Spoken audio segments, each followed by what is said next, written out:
Hello and welcome to Keys to the Market with Racia Lawson, Realtor at the House Store. Today we're going to talk about an investment key, and we're going to talk about a topic that every real estate investor needs to understand, and that is insurance for investment properties.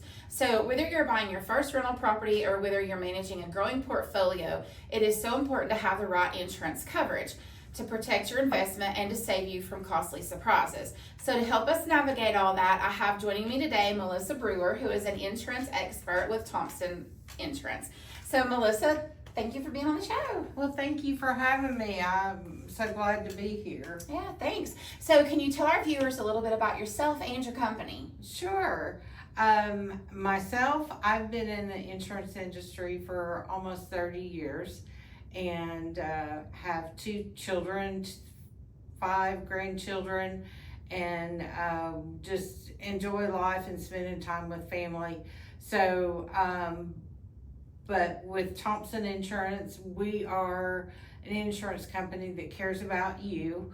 We want to make sure that you're educated and know what your coverages are and what you need for what you have.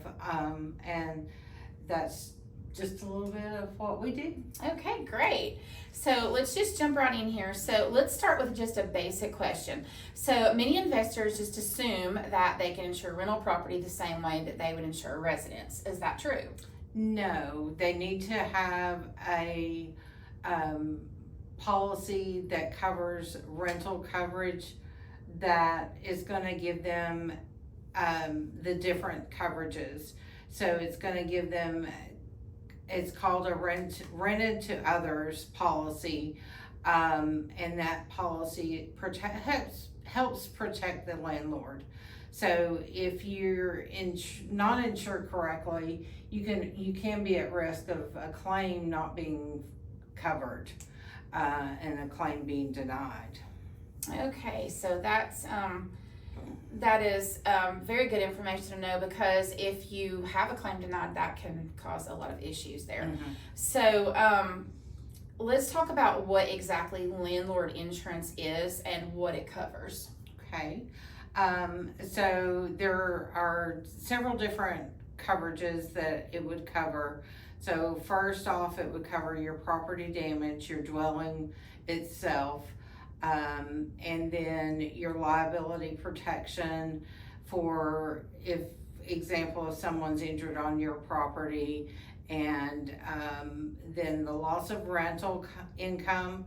If the property becomes uninhabitable due to a claim, it would cover that rental expense that you would be losing. And then personal property coverage, and that's one that is adjustable. So if you don't provide any appliances or any furniture, you can put that at a 0 coverage. Or if you fully furnish the property, you can increase that to whatever you need. Okay. So let's talk a little bit about the loss of rental income coverage. That sounds extremely important. Yes, it is, because especially if you're a landlord and that is your primary income, you want to make sure you have loss of rents on the policy, because that's going to come to you when you have a renter that's not able to live in the home. So obviously they wouldn't be paying you rent. Okay, so let's talk a little bit about the different types of investment properties. So we have single family homes that are rentals, but we also have multifamily such as duplex, triplex, apartment complex properties, condos, townhomes. So can you kind of explain the difference between the type of property and the type of insurance needed for each? Sure. So on your single family dwellings, those would be covered as, a home policy as rented to others. And then you would have a duplex, triplex. Those the policy would be written and divided up depending on, how many that you have. Okay. And then the apartments are a higher risk, so obviously there's more into it, and it is considered a commercial policy at that point. Okay. Then the condos and townhomes, they are specifically insured as a condo or townhome policy, and depending on whether it's part of it's covered under an HOA or not, and that exposure, and just add the rental exposure to it. Okay, fantastic. That's huge, and it's something that newer investors usually overlook. So we talked a little bit about, if you furnish things, but let's talk about what if the washer and dryer is furnished in the unit. So can you just elaborate a little bit more on that if it is something that's furnished? Sure. If it's something that's furnished, you just are gonna total up what you have in the home that's furnished on the property, such as your washer and dryer. That may come to $5,000, so you can insure, personal property for $5,000. Or if you provide all the appliances, obviously you want to have more coverage. So just depending on what you have in the home. Okay. So let's talk a little bit about common claims. So what are some of the most common claims that you see with investment properties? Some of the most common are water damage. So if, for example, the water pipe from the washer breaks and starts leaking in the home, then it's gonna cause water damage to the flooring, depending on how long it's left not fixed. So, and then some of the others are from wind and storm damage, then liability incidents. For example, if you have a back porch with a railing and the railing's been broken and not been fixed, that could cause a liability claim if someone were to fall. Okay. So, and that's a great point too, because good property management just doesn't protect the property, it also can protect the coverage as well. Exactly. If you're educating your renters, and good property management would do that, educate your renters on things, then that can kind of help with the insurance as well, Yes. as far as claims go. So let's talk about cost factors a little bit. So one question that investors always ask is, how much will insurance cost? That's the question everybody wants to know. For anything, what's it going to cost me? It is. So what are some of the factors that actually influence the cost of what the insurance is? One is your property location, the age and condition of the home. Your roof age is going to determine how you're insured with the roof, because if it's an older roof set for older than 10, 15 years, some carriers will require you to do a scheduled settlement instead of a full replacement cost on the roof.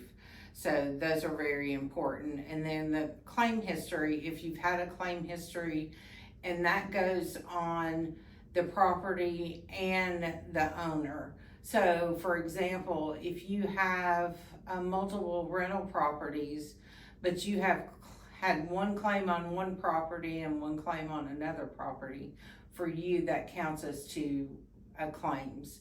So you want to make sure and watch that, because then if you're getting into a lot of claims, then you could be denied, or you're non-renewed for your policy. Okay. So you said on the property or you. So if it's on the property and then the property sells, does that claim stay with the property then too? It can. Okay. Mm-hmm. That's important to know too then. So if someone were looking at an investment property and they wanted to call to find out if there are claims on the property, can they call to find that out? They can, yeah. They can call.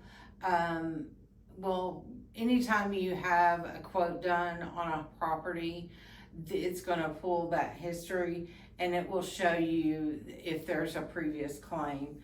And then sometimes the underwriters will want to know more about it.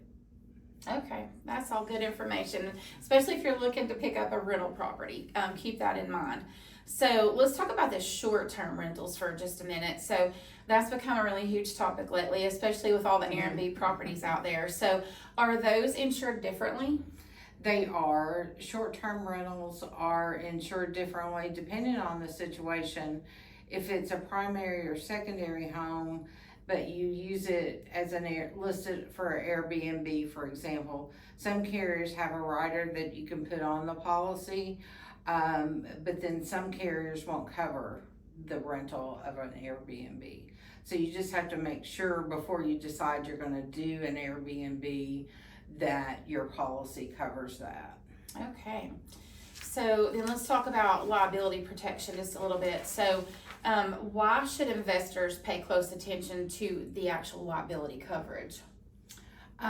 Because your liability coverage is protecting you for any occurrences and instance. So for example, like I said earlier, if a tenant falls and breaks a leg, and you as the property owner are found liable for not fixing something that was broken, they could, you would be responsible for all those expenses. Then they could turn around and sue you if they wanted to, which everybody's sue happy these days. Yeah.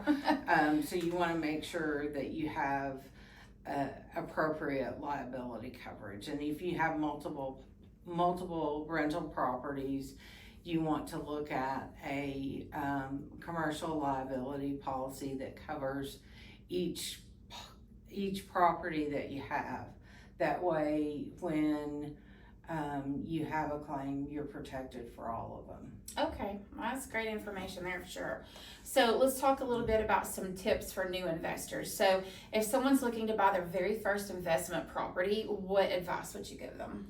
I would recommend that they talk to their insurance professional before closing to make sure they've gotten a quote that's covered what they need for it to cover, and then to be completely transparent about how the property will be used. If it's going to be rented for long term or short term, for example. So you want to make sure that the insurance professional agent is aware of what it's insured for, and then review your coverage annually. And as you add additional rental properties, make sure you review everything. Okay, that is great advice for sure. So as a realtor, I always tell people that assembling the right team is so important. So it's just critical, from the lender to the insurance agent to, if it's investment property, your property manager, contractors, your realtor, everybody working together. And it's important to get all the information you can up front so that you know prior to closing that you can do what your intent for the property can be done. So that is extremely important to have the right team put together. Absolutely, I totally agree. And consulting with your insurance agent prior to closing is very important to make sure you're properly covered. That is great information for sure. So if we talked about topics that you have further questions about, or if we didn't cover something you have a question about, just feel free to reach out to either Melissa or myself. I will have all of our contact information posted with the podcast. So just feel free to reach out to either of us. Melissa, thank you so much for being on the show today. Well, thank you for having me. I You're enjoyed welcome. it. I appreciate it. Thank you. And as always, just remember, if you or anyone you know is looking to buy or sell, RaciaSellsHomes, Realtor at the House Store, where every move matters.